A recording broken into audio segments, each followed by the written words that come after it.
back with another Black with No Cream podcast. New episode every single Wednesday and Sunday. I'm your host, Ben Haggerty, aka Ben Real Verse World, and this is episode 183. Today's guest is producer extraordinaire Andrea Saavedra, aka Produced by Dre. Dre is one of the illest producers in the game right now, having worked with artists like Post Malone, J Balvin, Nipsey Hussle, Snoop Dogg, so many more artists. I can't even list them all. Today, Dre breaks down the producer role and what her day-to-day is like on set. She gives us behind-the-scenes stories on her latest project for Post Malone's Circle music video and shares her experience working with director Colin Tilley. She shares stories of working with Travis Barker, Lil Wayne, and Rick Ross on the new music video Gimme and what it's like working with director Andrea Saavedra on that. And she also gives examples of how being determined and positive on set can go a long way for the production and get you more gigs in the future. We cover all of this and so much more, so stay tuned. This is a great episode. But I also wanted to let you know that we released 2 other episodes today, and you should definitely check those out when you have time. On episode 182, we have director Tony Ascenda, who gives some crazy behind-the-scenes looks at how he created his hit Netflix series American Vandal and the opportunity to direct 3 episodes on the new FX series Dave. And on episode 184, we have photographer and past podcast guest Dusty Kessler, who shares some insight to working with Budweiser during the Super Bowl for the past 2 years and everything that goes behind the scenes for projects like that. Make sure to download those episodes on whatever podcast platform you're listening to and check them out when you get a second. But if this is your first time tuning in the podcast, you are probably wondering, what the fuck is Black with No Cream? Great question. Black with No Cream is the illest educational resource for content creators fueled by caffeine. Or at least I take my coffee black with no cream, but you can drink or not drink whatever caffeine you fuck with and still be a part of our community. We have thousands of members from all around the world working together by sharing content, asking for feedback, passing tips and tricks along to one another with the goal of pushing each other to become the best motherfucking content creators on earth. And you can join our private group if you want to by going to bwnc.com/join. We would love to fucking have you. Please join. We are stoked for you to hear this interview today, but before we get started, I wanted to let you know about our new second channel that we just created on YouTube called the BWNC Podcast Highlights. We upload some of the best, most jam-packed, educational, and entertaining moments from each episode and give them to you packed with B-roll and behind-the-scenes content. And without further ado, I bring to you my episode with Andrea and the most epic podcast intro ever created, right motherfucking now! All right, ladies and gentlemen, we got Dre in the house.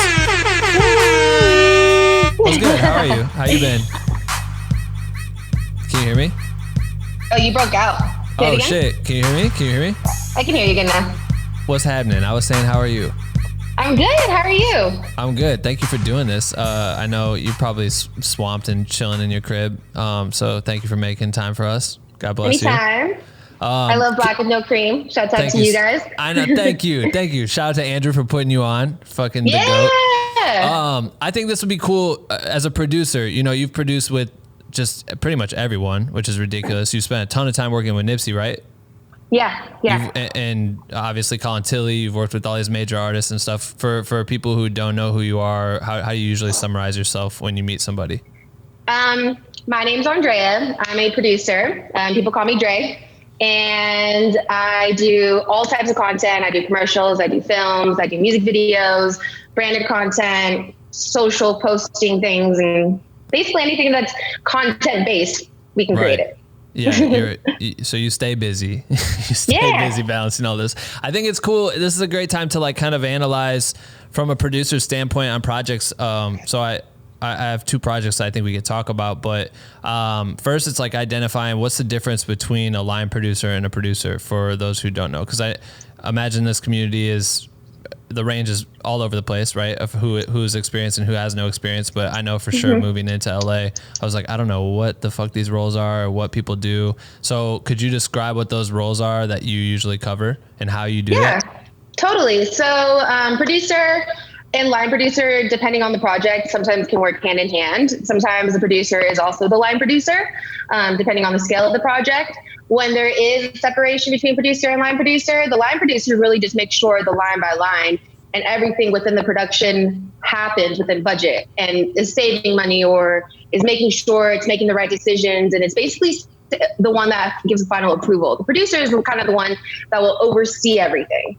And make sure everything goes, according to plan. But realistically, sometimes people will do line producer / producer roles together in a project, or, if you have a separation, that's always great that, will give you more support within the project. Right. So do sometimes on set you feel like you're the bad guy? I've gotten really good at saying no, but you have to be able to say no with reason. So like, let's say somebody wants to blow something up. We're like, okay, great, we could definitely do it, but if the city's not going to allow us to do it, then we can't do it. So you figure out ways to make the explosion happen, but without actually having to break the rules, basically. Right. But yeah, I mean, I think being a producer, you have to be the bad guy and you have to be the good guy, but you also have to be the one that makes the right decisions and makes the decisions that will benefit the project. Right. And before we get too deep into some of these projects and share some behind the scenes on them, how do you balance your work life with home life? Like I feel like, being around Andrew all the time he's the person that put me on, right? So I'd be in the cars with him every day. We're going to set, and him producing multiple projects and directing multiple projects. It's just constant phone calls and changing numbers and moving shit around. Like, how do you like allow yourself to turn it off at the end of the day or to completely balance it? Sometimes it's actually really hard to turn off your brain at night. So like, if you are practicing meditation, like a lot of people run into the problem of just not being able to stop thinking. And it's not so much about stopping to think, it's about making the time to really just let it go, So obviously, like Andrew, we care about our job so much. Like we love what we do so much that we want the best to happen for it. Like we want everything to go right. We want to make sure everything goes smooth. And sometimes that requires extra hours or extra time of the day that we have to put in, extra meetings, extra places that we have to go scout, or, getting your hands dirty and doing things that you would normally be able to hire someone to do. Like maybe you have to do it yourself. And when it comes to like really separating the home life, I've started making sure that my phone has do not disturb when it hits midnight. And I make sure it doesn't go on until at least, sometimes depending if I have a shoot the next day, like sometimes it'll be on all night, or I'll just I won't even use do not disturb. But I have to literally force myself to, all right, Jay, you need a rest. Make sure you at least get 8 hours or 6 hours of sleep, however much, I could fit in and everything. And really make sure I could just disconnect for a moment, because if you're not okay personally, like it'll reflect on your work. So I think making the time for yourself at home is very, very important, while also not letting anything fall through the cracks. So it's a balance. It's a challenge. and what's some of the ways that you stay organized on set? Like, how do you balance, all the things that have to be accomplished throughout the day and make sure that you're taking, is it just carrying around notepads or having some sheets of paper, or do you use your phone? And is there any tools and things that you found and put into practice? Yeah. So funny thing, when I worked with Andrew, one of the first times I worked with him, he actually made a point and pointed it out to me, and I never really noticed it. But when I do projects, no matter what's happening, whether I'm on set or I'm scouting, or if I have a notepad or it's just my phone that I'm utilizing, I write everything down. So the director's like, oh, I want a megaphone. Cool. Megaphone. No. And as long as I write it down, I'll know. I go back at the end of the day and make sure, okay, I got this. Tomorrow I can call them. I could do this, X, Y, Z. But he always said, whenever he would tell me something and I just write it down real quick, he'd be like, oh, I love the fact that you just write it down all the time. And I'm like, yeah, well, there's so much going on.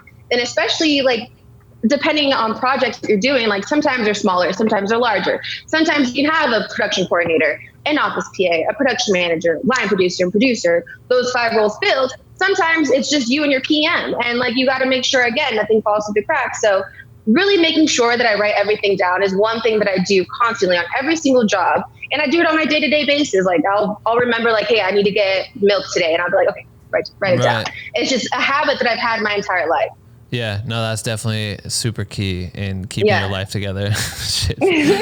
Things fall through the cracks, and then that can create problems. All right, so what I think would be cool is for us to kind of chop it up on 2 different projects that you worked on, and kind of if you could share some of the experience and how things came together, and just any stories in general would be cool. But first, I think it'd be cool to talk about from the line producer standpoint. You worked with Colin Tilley. You've worked out with Colin several times, right?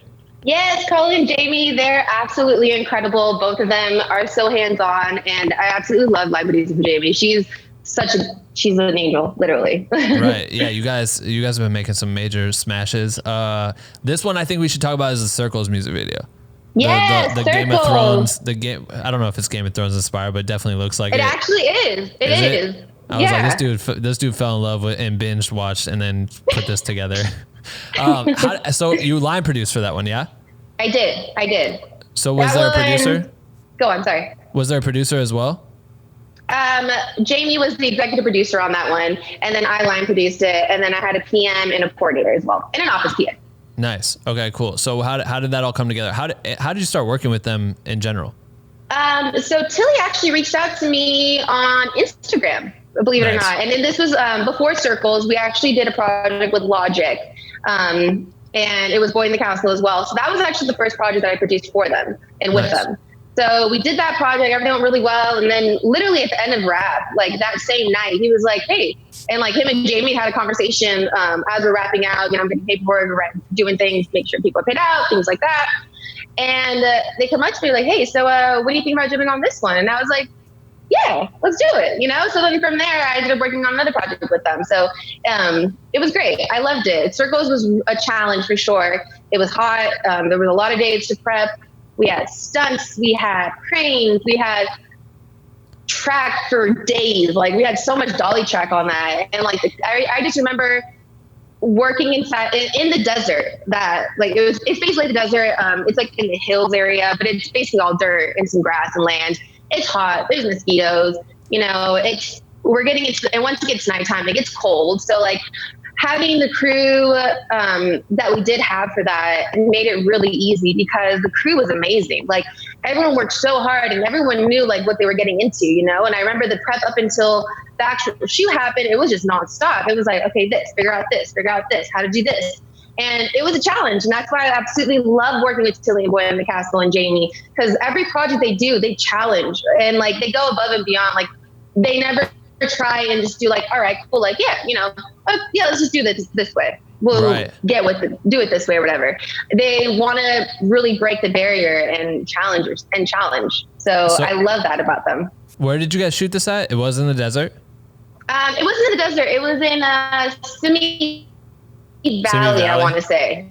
Nice. I can't remember the exact name of the location, but I know it's in Simi Valley. So where did you said you shot it in the desert, right?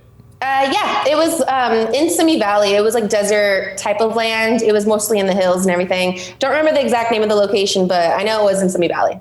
Was that a multi-day shoot out there, or was it just one day? It was a one-day shoot, but we did have to do a prep and then also a wrap day. So I think we had about three prep days for that. We had Art come in.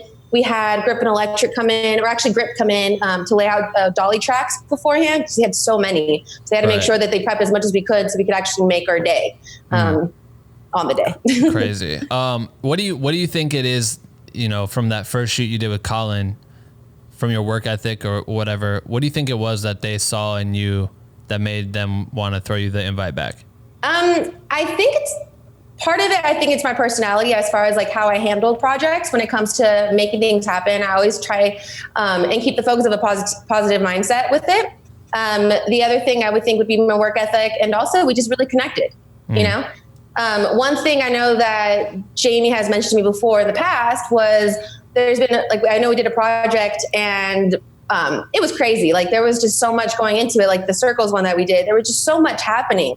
And I remember months later we reconnected and she was like, if anybody else would have done that project, like they probably would have broke down and cried. But like the way you handled it, like I couldn't, she's like, I had to give all the credit, like kind of on that type of thing. And when she told me that, I was like, wow. She's like, I wanted to tell you this for so long, but I never actually got to actually say it to your face. And then we reconnected probably a couple months ago, I want to say.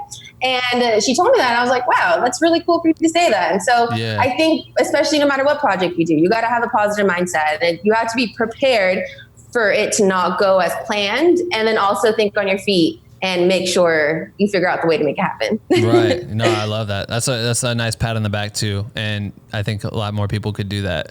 Yeah. You know what I mean? Yeah. What do you feel like? So for some of the challenges that you faced as a line producer, what were some of those? Obviously it sounds like it was pretty hectic and there was tons of things going on. So yeah, it was just such a big project. We had so many details from wardrobe to art department to stunts to getting the sort of we had to get approval from Colin for every little thing that we wanted, which is obviously the way you do things in most productions with the director. You want to make sure everything that we get for them is exactly what they want, so we had to make sure we were ahead of the curve and making sure that we had enough time to get all the logistics prepared. Also make sure that the crew is all notified. Everyone's properly booked. Everyone's, gets the information. Everybody knows where they got to be and what time and things like that. And also, making sure that, everyone does it safely. Like safety is a huge thing, which is why we made sure that we had enough time to prep to shoot, to wrap it without having to cause any sort of safety issue to the crew. Right. By like rushing or whatever. Because was there a lot of actual fire on set or no? Yeah. Shout out to Delzio. He's a really good friend of mine.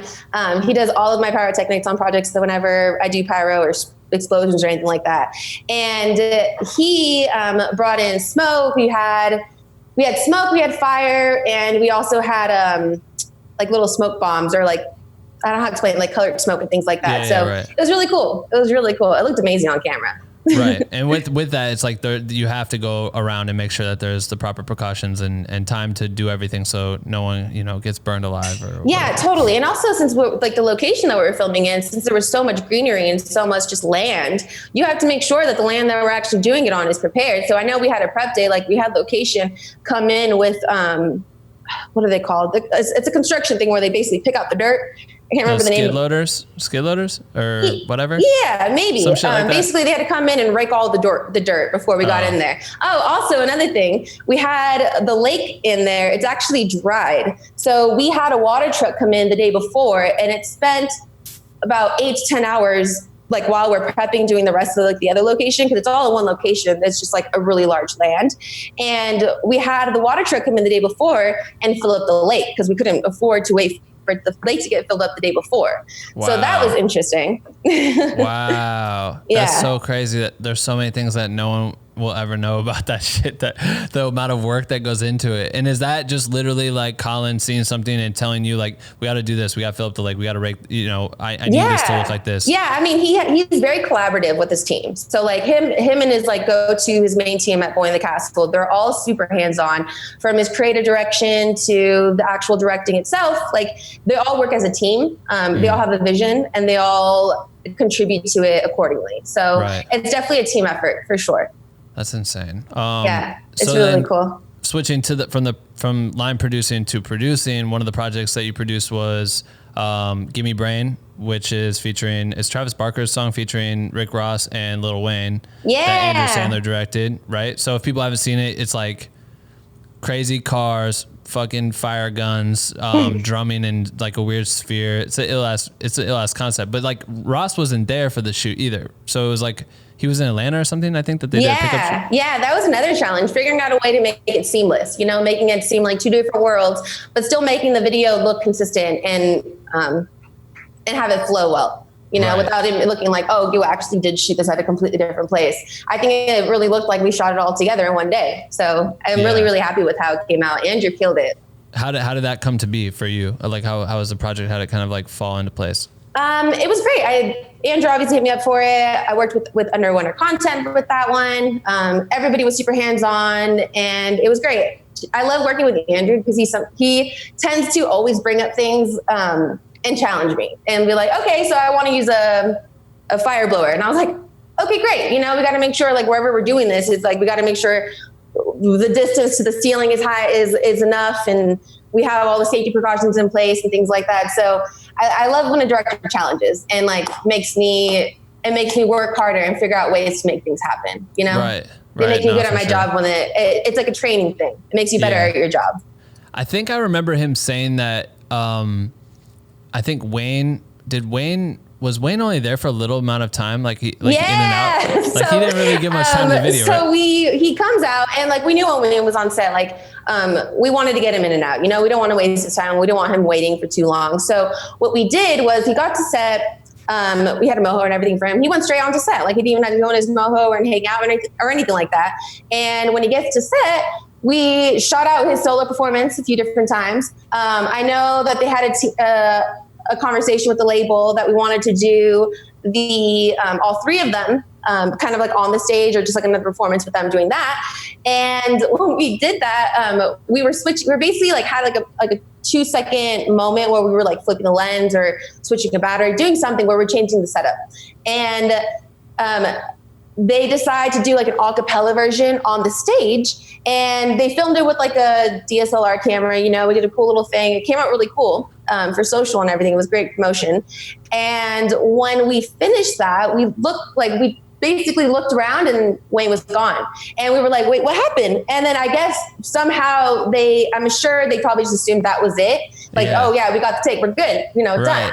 So I don't know how that kind of communication happened. It was just like, once again, he was there, he does that. Everyone's like, oh, okay, great. Now we're back to work, getting like, well, we had that little break while we were setting up other things. Like we go ready to go, like, all right, where's he at? And then I remember Kilo running out. Kilo was our first AD on that. He's a great friend, amazing first AD as well. He ran out, we went to go look for him. He was like, man, he left. So sometimes when it comes to projects, like you kind of just have to roll with the punches, Right. So like that, we had to think of our feet. It was like, great, well, like, we got what we got. He was happy. He looked amazing. So like, let's make it work in the edit. God, that's so funny. Yeah. I remember hearing that too, and I was like, "Damn, what a shit!" Like picking off something for Instagram real quick. But you're there for the main goal of getting the music video accomplished. What were some of the other complications? Like, because Ross never was in LA, right? It was everything that he did was in Atlanta. Yeah. So everything with Ross was in Atlanta. So we did shoot Rick Ross in Atlanta. He was great. Like working with Ross, he's absolutely incredible. Shout out to Rick. And you guys flew there.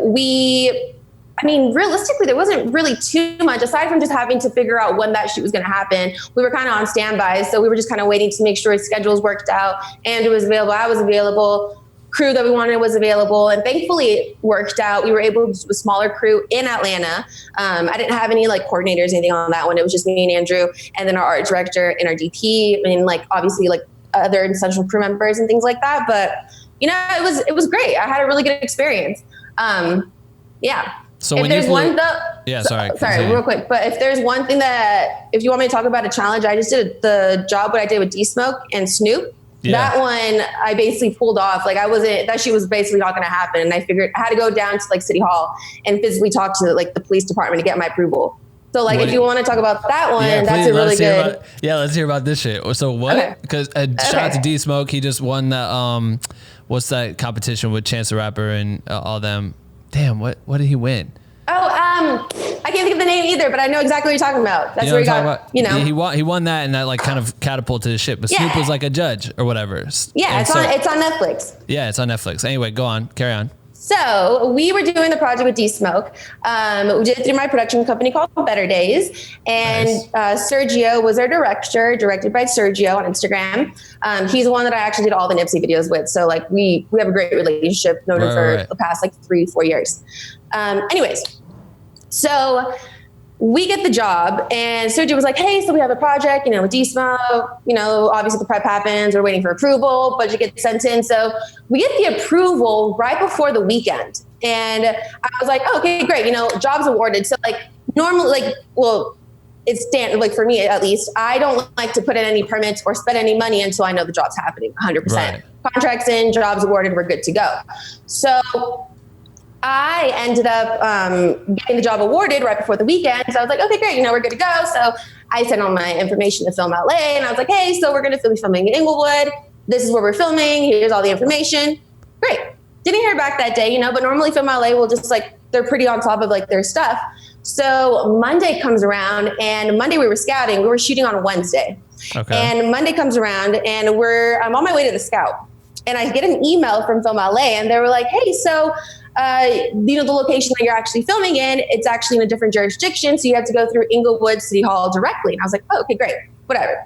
So I hit up Inglewood City Hall and I speak to the woman, I was like, hey, so I have a film shoot on Wednesday. I put it through Film LA thinking that's how I had to get the permit for this, but they told me I have to go through you directly, yada, yada, I need the information.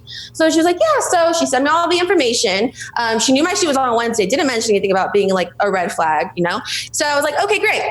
So I go to City Hall, So I'm on my way to the scout and before we hung up the phone, she told me that I needed to get, the actual permit application had to be physical. So I had to drop it off physically. And I was like, oh, okay, cool, easy.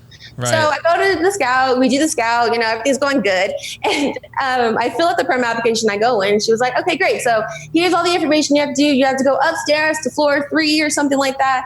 Go talk to Public Works. You got to go to LAPD, get their approval and do all these different things. And I was like, wow, this is crazy. And normally you would hire someone, like a location scout would be the one managing it. But my time was so crunch and I just had to get it done. So I did it myself.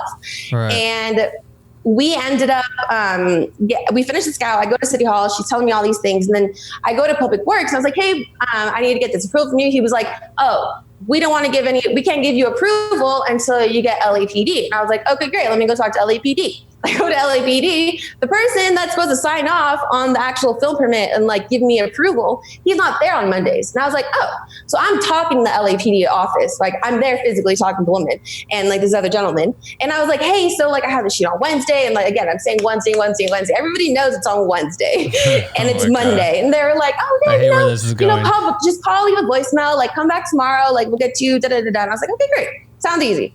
So Public Works told me I have to get signatures and stuff from the neighbors, put new parking signs up, do everything like do all of those little things. So I went back the next day to Inglewood and I got all my signatures. I went door to door and like got all my signatures for both locations. There was 2 locations that we filmed in Inglewood.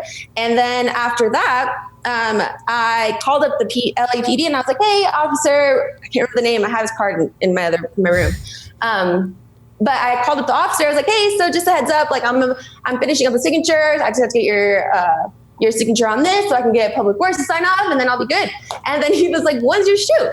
And I was like, Wednesday. Mind you, this is Tuesday, okay? He was like, oh no, LAPD needs 5 days to approve. And I was like, what? I was like, and then before he even got any deeper in the conversation, I was like, okay, copy that. I will be there in 5 minutes. He's like, wait, you're on the way now? I was like, yeah, I'll be there in 5.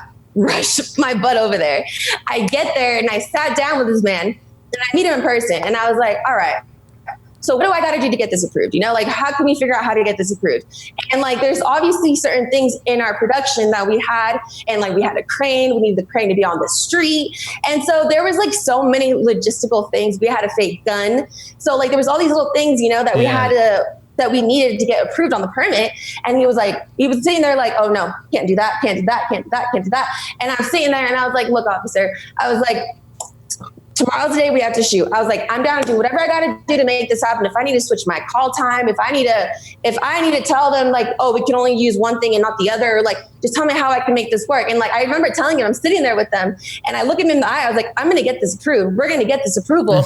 And he's sitting there like, kind of like, okay, like whatever. Like, and like, kind of like, just like brushing me off in a bit. Yeah. But he was like, he was like, what sign are you? And I was like, I'm an Aries. He was like, that's why. And I was like, why? He was like, you're so positive. He was like, never in my career has anything ever gotten approved in less than 5 days. And I was like, we're going to get this, sir. We're going to get this. Like, trust me, officer.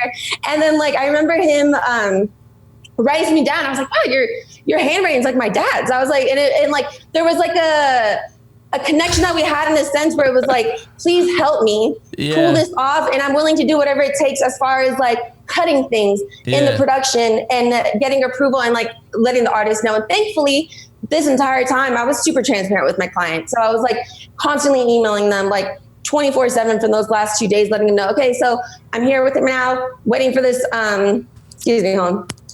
Need a coffee. You said what?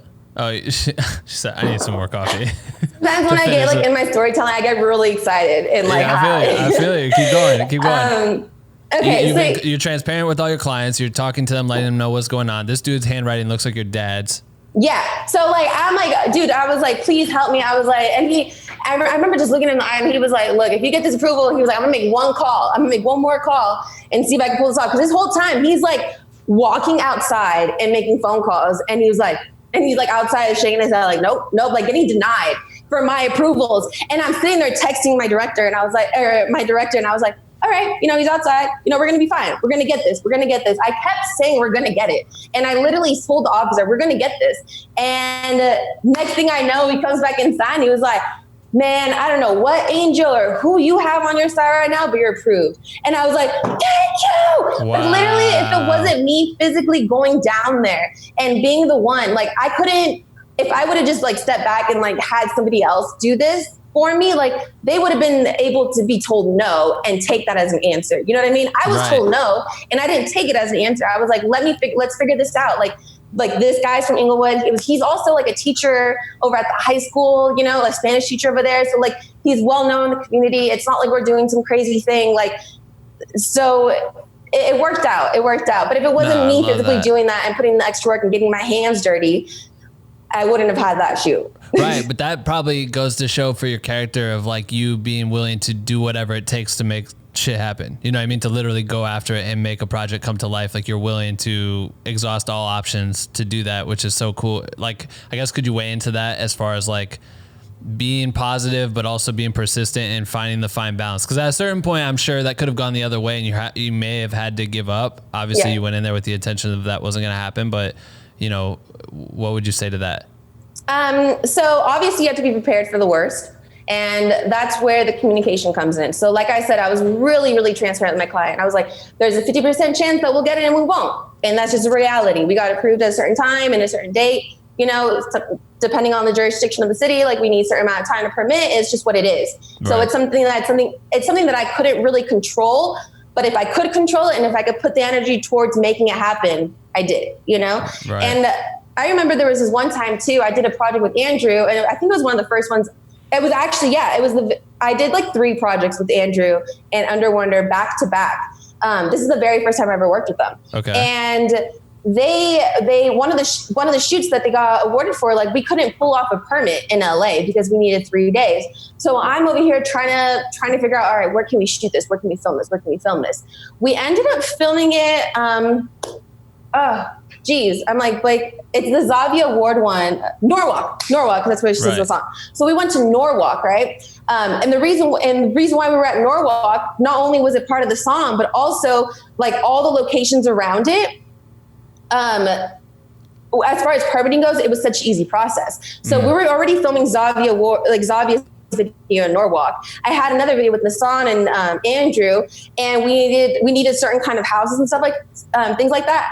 I drove to Norwalk. I started knocking on doors, like neighbors in the neighborhood that I was in for the Zavia video. God, and then went door to door and figured out a location that we were filming in and pulled off the Nissan at that same city. And it worked? You got the location from knocking on people's doors? Yeah. Wow. It was insane. I mean,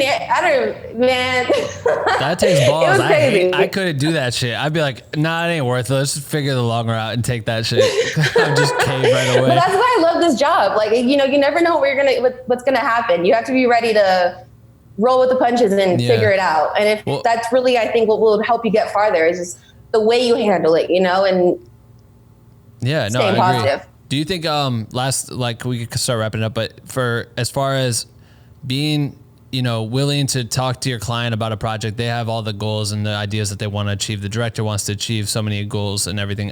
Is it important for you to kind of give a realistic expectation and then try to over deliver on that? Does that make sense? I think so. Yeah. As far as okay, we can do this. And then for you, it's like, I'm going to try to make the location even better. I'm going to try to do this favor with someone to make that even more impressive for them. Is that something that you try to do? Or is it always just kind of like, let's balance with whatever the money is?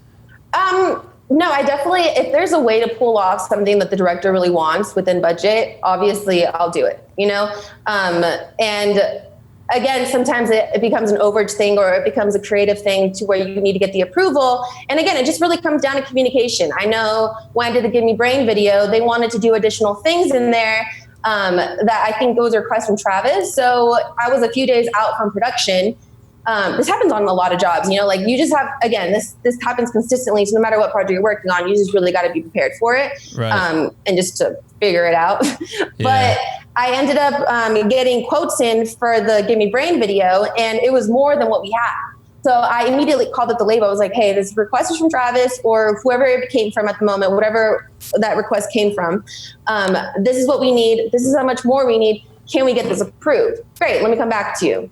A couple hours later, we get approved. Boom. Easy. So, and obviously too, if there's, sometimes they just won't approve something or they don't have the money or things just can't happen. So it becomes a thing where you get creative. It's like, hey, I can't blow up your car, but what I can do, I can get my guy with the fire bar, put it in front. We'll just do a little bit of VFX, but at least you have some practicalness to it, Yeah. To find that kind of balance. That's awesome. Damn. Yeah, I love that. Shit, this has been solid. You got stories for days. Fuck, thank you for doing this shit.